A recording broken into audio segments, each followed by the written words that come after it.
Okay, so just wanted to go through some of the horse's dental anatomy a little bit, and also just show you what we're actually doing when we're performing a dental treatment.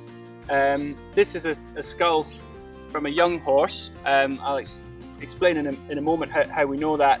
And so essentially what you have is you've got the upper jaw, which we call the maxillae, and the lower jaw, which is the mandible. And you'll see, if you look at it, that the upper jaw is wider, the maxilla is wider than the mandible. And when the horse is chewing, it's chewing in a sort of side-to-side motion like this.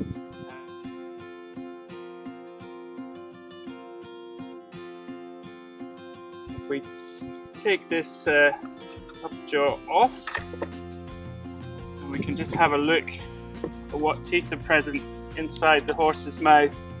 So right at the front of the mouth, we've got the incisors here, and these are used for cutting grass or hay. You know, when the horse is grazing. And then if we come back from the incisors, we're quite fortunate. This horse has got wolf teeth.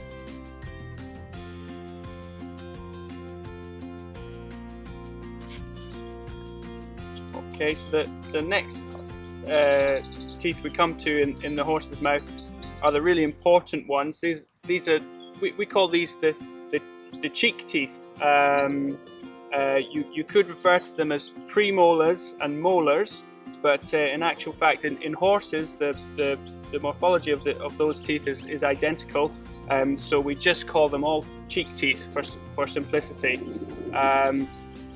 Well, we said earlier that this is a young horse. We can see that there should be in each arcade in a mature horse 6 cheek teeth in each row, and we've got 1, 2, 3, 4 here, which tells us we've got a yearling, and we've still got 2 more teeth to erupt. And these 3 teeth at the front are deciduous or baby teeth. They will be replaced by permanent cheek teeth. The thing to notice is that they have a very irregular surface, and this is essential for grinding down the food into a nice sort of small particle size, which allows the horse to get all the nutrients that they need from their sort of essentially very fibrous diet.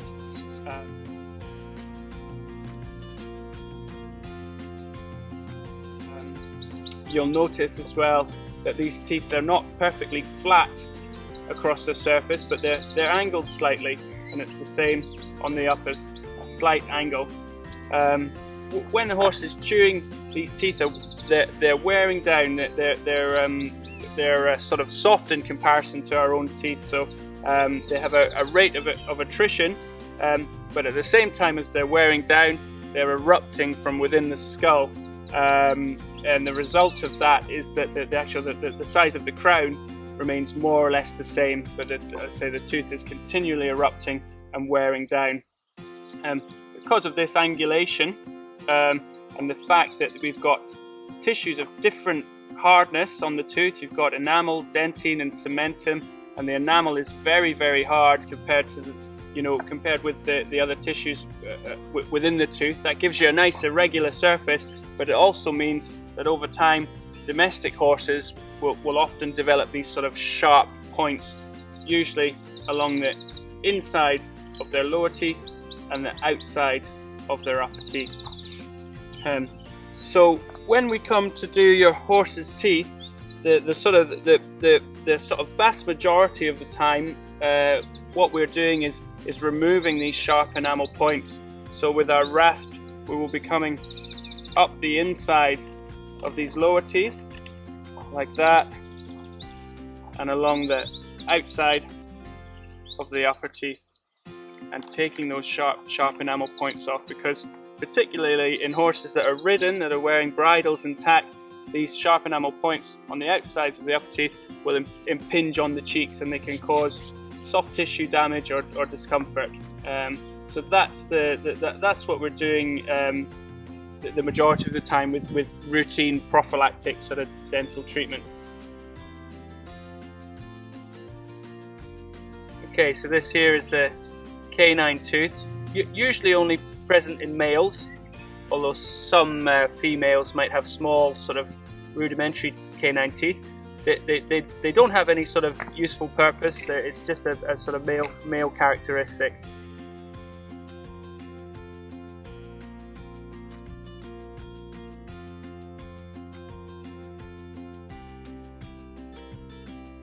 Okay, so this is the skull from a mature adult horse. It has some parts of it cut away for demonstration purposes. We can see that this is still a young horse, but it has all its permanent dentition through. So it's older than 5-year-old. This is an interesting thing for you to see. Here we have the crown of the tooth, the bit of the tooth that you will see inside the horse's mouth. And then if you look here, we're actually looking inside this horse's maxillary sinus, and you can see all of this, which we call reserve crown. This is the part of the tooth that is going to continue to erupt through life. As this bit wears away, this bit's going to come down.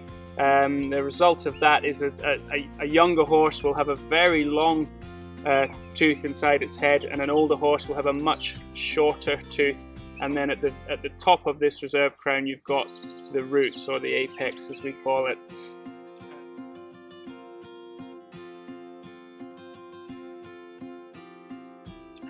I'll just open up the mouth, and you can see there we have a full mouth, 6 cheek teeth in a row.